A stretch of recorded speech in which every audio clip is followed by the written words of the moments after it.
할렐루야, 오늘도 주 안에서 복된 날 1월 16일 금요일 아침입니다. 한 해를 시작하면서 다이어트를 작정하신 분들 참 많으실 텐데요. 다이어트 중에도 불안 다이어트라는 게 있다고 합니다. 삶을 무겁게 하는 무언가를 하나씩 내려놓음으로 그렇게 버린 만큼 슬픔의 무게, 짊어져야 할 삶의 무게도 조금씩 가벼워지기 때문이란 겁니다. 버리지 못해서 붙잡고 있던 것들을 막상 버리고 나면 내가 그거 없이도 살아갈 수 있다라는 사실을 깨닫게 됩니다. 신앙의 자리에서도 그런 것 같습니다. 우리가 손에 꼭 쥐고 있던 불안과 염려를 내려놓을 때 그 빈자리를 우리 하나님은 평안으로 채워주십니다. 너희 염려를 다 주께 맡기라 라는 말씀처럼 오늘은 우리의 무거운 마음을 주님께 맡겨보면 어떨까 싶습니다. 비워낼수록 더 깊이 채워주시는 우리 하나님과 동행하는 주 안에서 복된 하루가 되시기를 주님의 이름으로 축복합니다. 오늘 말씀은 창세기 11장 10절에서 30절까지의 말씀입니다. 셈의 족보는 이러하니라. 셈은 100세 곧 홍수 후 2년에 아르박삿을 낳았고 아르박삿을 낳은 후에 500년을 지내며 자녀를 낳았으며 아르박삿은 35세에 셀라를 낳았고 셀라를 낳은 후에 403년을 지내며 자녀를 낳았으며 셀라는 30세에 에벨을 낳았고 에벨을 낳은 후에 403년을 지내며 자녀를 낳았으며 에벨은 34세에 벨렉을 낳았고 벨렉을 낳은 후에 430년을 지내며 자녀를 낳았으며 벨렉은 30세에 르우를 낳았고 르우를 낳은 후에 209년을 지내며 자녀를 낳았으며 르우는 32세에 수룩을 낳았고 수룩을 낳은 후에 207년을 지내며 자녀를 낳았으며 수룩은 30세에 나홀을 낳았고 나홀을 낳은 후에 200년을 지내며 자녀를 낳았으며 나홀은 29세에 데라를 낳았고 데라를 낳은 후에 119년을 지내며 자녀를 낳았으며 데라는 70세에 아브람과 나홀과 하란을 낳았더라. 데라의 족보는 이러하니라. 데라는 아브람과 나홀과 하란을 낳고 하란은 롯을 낳았으며 하란은 그 아비 데라보다 먼저 고향 갈대아인의 우르에서 죽었더라. 아브람과 나홀이 장가들었으니 아브람의 아내 이름은 사레며 나홀의 아내 이름은 밀가니 하란의 딸이요 하란은 밀가의 아버지이며 또 이스가의 아버지더라. 사레는 임신하지 못하므로 자식이 없었더라. 자, 오늘 본문 말씀은 솔직히 눈에 잘 들어오지 않습니다. 셈에서 아브라함에 이르는 족보 이야기인데요. 그래서 족보는 얼핏 보면 굉장히 단조롭고 건조해 보입니다. 그러나 성경에서 이 족보는 하나님의 구원이 어디로 흐르고 있는지를 보여주는 지도의 역할을 합니다. 바벨탑 사건 이후에 하나님은 인간의 교만을 심판하시고 민족들을 흩으셨습니다.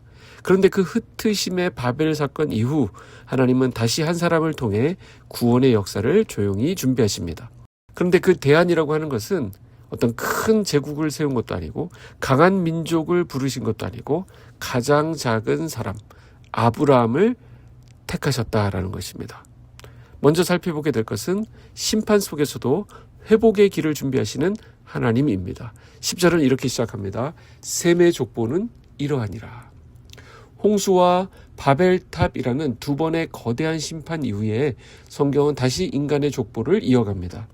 이것은 분명한 메시지를 주고 있는데요. 심판은 끝이 아니라 시작이라는 것이죠. 하나님은 죄를 그냥 두지 않으시지만 동시에 구원의 길을 끊어버리지도 않으십니다. 호세아 6장 1절 말씀처럼 여호와께서 우리를 찢으셨으나 도로 낫게 하시며 상하게 하셨으나 싸매어 주실 것이라. 우리 삶에도 막힘과 단절의 순간이 자주 찾아옵니다. 그러나 하나님은 그 자리를 새로운 이야기의 전환점으로 삼으십니다. 오늘 저와 여러분이 마주하는 막힘도 하나님의 손에 들리면 회복이 시작되는 문이 된다라는 것입니다. 11절부터 26절까지의 족보를 보면 특별한 사건이 거의 없는 것처럼 보입니다. 낳고 지내고 또 낳았다라는 말이 반복될 뿐입니다. 그러나 바로 이 단조로운 계보 속에서 아브라함이 태어나게 되고요. 나중에 보면 다윗이 나오고 결국 예수 그리스도께로 이어지는 것을 보게 됩니다. 거기에는 당시 주변 나라에서 보이게 되는 눈부신 문명도 위대한 업적도 없었지만 하나님은 이 평범한 흐름을 통해 구원의 강을 흘려보내십니다. 특히 주목할 점은 창세기 5장 족보에는 죽었더라라는 말이 강조되고 있고 또 반복되는데 11장의 족보에서는 죽음의 언급이 거의 사라지고 낳는다, 낳았다라는 말이 강조된다라는 사실입니다. 이것은 이 계보가 죽음이 아니라 생명의 계보이고 멸망이 아니라 메시아를 향한 소망의 계보임을 우리에게 보여줍니다. 사랑하는 빛소금 성도 여러분, 저와 여러분의 일상도 그렇게 쓰임받고 있다는 것 아십니까? 매일 반복되는 일정, 눈에 띄지 않는 우리의 순종, 그저 평범하기 짝이 없는 우리의 자리, 그것이 하나님의 구원 역사에서는 결코 사소하지 않다라는 것입니다. 27절부터 보시면 또 데라의 가정이 등장합니다. 아브라함은 우르에서 태어났죠. 우르는 당시 최고의 문명 사회였지만 동시에 우상 숭배의 중심지이기도 했습니다. 여호수아 24장에 그런 표현이 나오는데요. 아브라함 역시 그 문화 안에 섞여 있던 사람이었습니다. 그러나 우리 하나님은 그의 과거를 문제 삼지 않으셨습니다. 사도행전 7장에 따르면 하나님은 그를 우르에서 불러내어 새로운 길로 이끄셨습니다. 무엇을 말합니까? 부르심은 자격의 결과가 아니라 은혜의 선물이라는 것입니다. 하나님은 너 왜 여기까지 왔느냐를 먼저 묻지 않으시고 이제 어디로 가겠느냐를 물으신다라는 것입니다. 중요한 이야기인데요.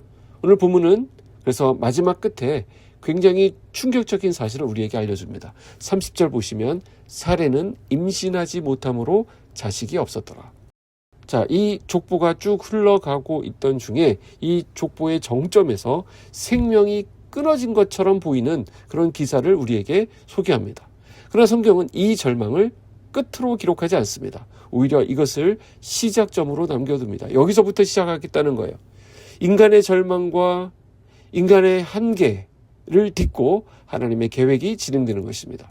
인간의 가능성이 닫히는 그 자리에서 하나님의 가능성이 열립니다. 그래서 믿음이라고 하는 것은 지금 내가 처한 그 불모지를 넘어서 장차 나타날 하나님의 역사를 바라보는 눈입니다.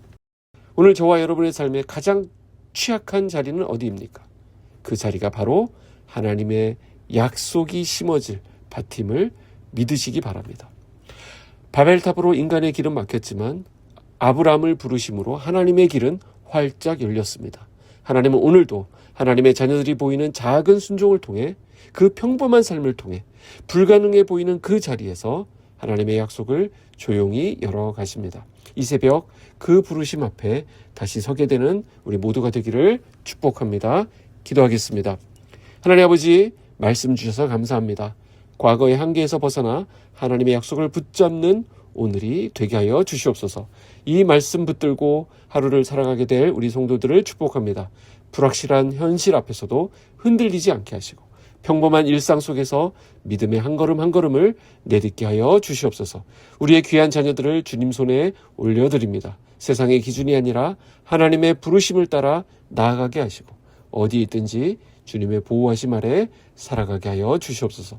직장과 일터로 나아가는 지체들을 지켜주셔서 경쟁의 한 복판에서도 하나님을 경외하는 마음 잃지 않게 하여 주시고 나아가는 그 모든 자리마다 예배의 자리가 되게 하여 주시고 주께서 열어가시는 약속의 통로로 쓰임받게 하여 주시옵소서. 예수 그리스도의 이름으로 기도하옵나이다. 아멘.